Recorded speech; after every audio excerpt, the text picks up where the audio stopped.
조인섭 변호사의 상담소.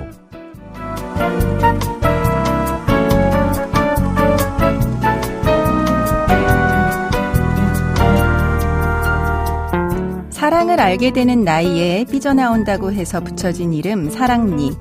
사랑니는 인류 진화 과정 중에 우리 몸에 남은 흔적이라고 합니다. 대부분의 사랑니는 입안의 염증을 유발해서 빼내야 하지만 어떤 사랑니는 그대로 둬도 괜찮다고 하네요. 사람이 앞으로 나아가는 과정도 비슷하지 않을까요? 그대로 갖고 가도 되는 것도 있고 과감하게 정리해야 하는 것도 있을 겁니다. 오늘도 당신의 편이 되겠습니다. 조인섭 변호사의 상담소 지금 문을 열겠습니다.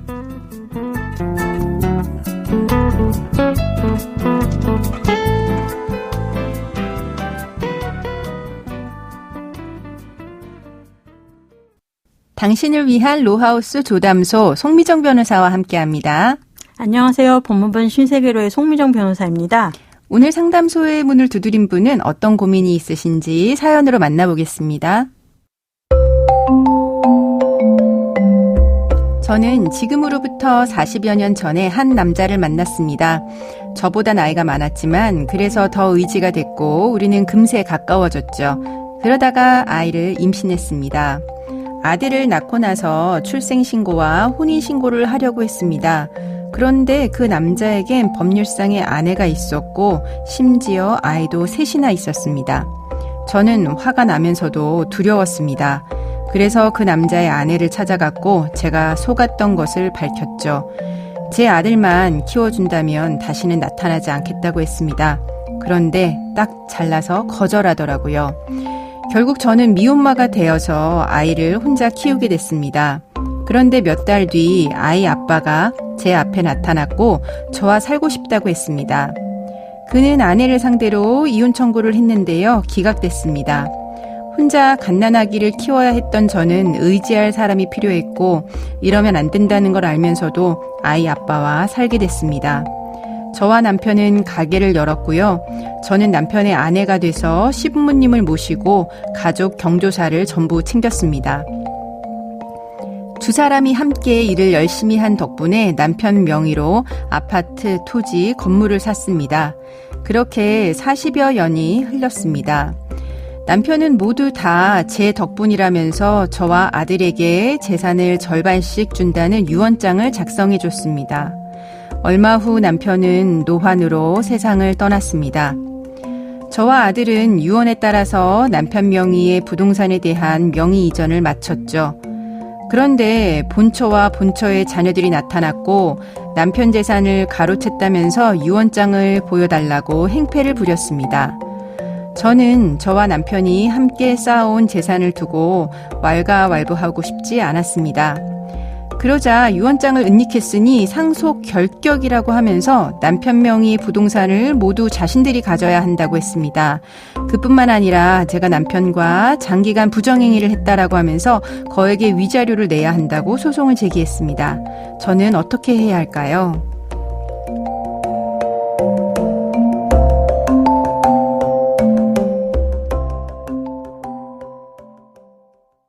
조인섭 변호사의 상담소, 오늘은 이혼과 상속이 결합된 사연입니다.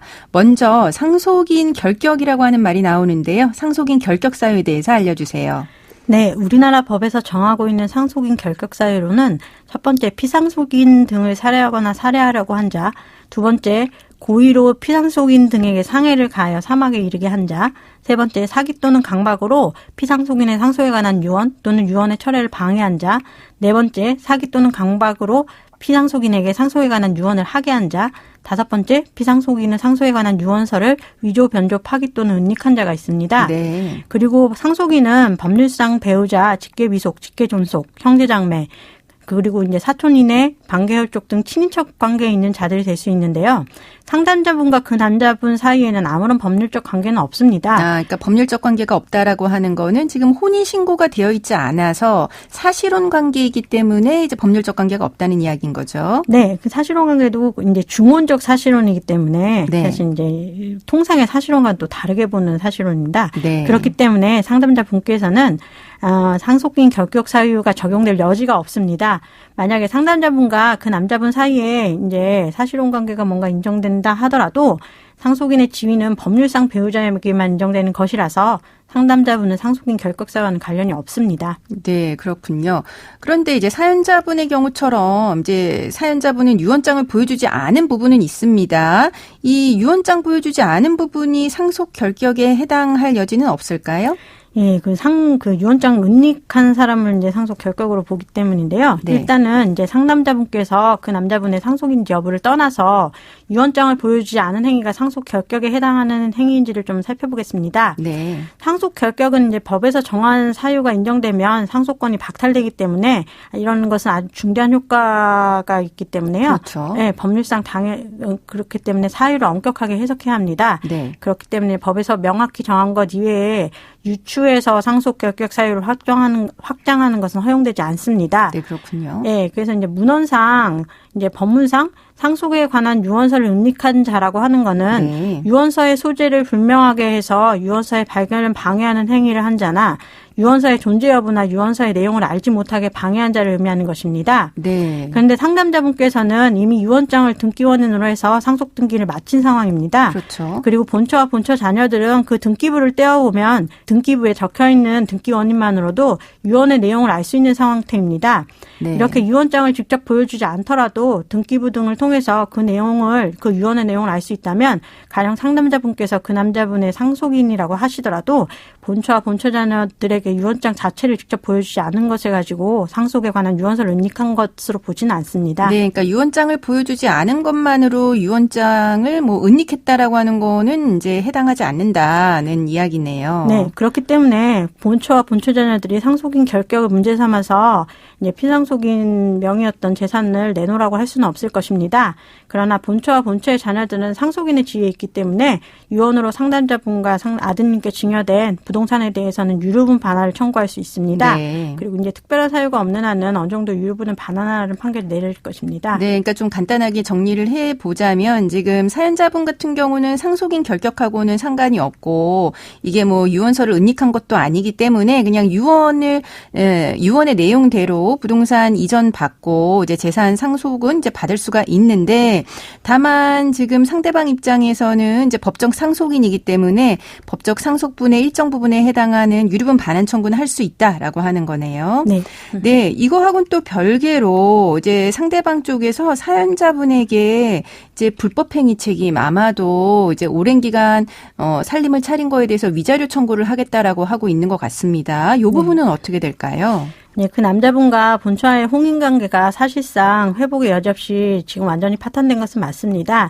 그리고 그 남자분과 본처와의 혼인관계가 파탄된 원인 중 하나가 상담자분이라는 것은 부인할 수 없는 사실입니다. 네. 그러나 이제 실질적으로 부부 공동생활이 파탄돼서 회복할 수 없을 정도에 이르렀다면 그 후에 이제 제3자가 부부 중 한 명과 부정행위를 했더라도 그 부정행위를 불법행위라고 보지는 않습니다. 네, 완전히 파탄나서 회복할 수 없을 정도의 상태 사실 애매한데요. 이거와 관련한 법원의 입장은 어떤가요? 예, 그리고 최근 법원의 입장은 이렇게 부부 공동생활이 파탄돼서 회복할 수 없을 정도의 상태에 이르게 된 원인이나 주체에 대해서는 별다른 제한이 없다고 보고 있습니다. 네. 그렇기 때문에 제3자가 파탄 상태에 이르게 된 원인을 제공했다 하더라도 원인 제공 행위에 대해서 불법 책임을 물을 수 있는 거는 변론으로 하고 이미 혼인관계가 파탄된 상태에서 행해진 불법행위에 대해서까지 불법행위가 성립한다고는 볼 수 없다는 게 제 입장입니다. 그러니까 쉽게 말하면 이런 경우에는 이제 부정행위에 대한 책임, 이제 파탄난 이후라고 하면 부정행위에 대한 책임을 물을 수 없다라고 하는 거네요. 네네. 예. 그 이후에 파탄된 이후의 불법행위에 대해서 이제 네, 이후에 네. 부정행위에 대해서는요. 네.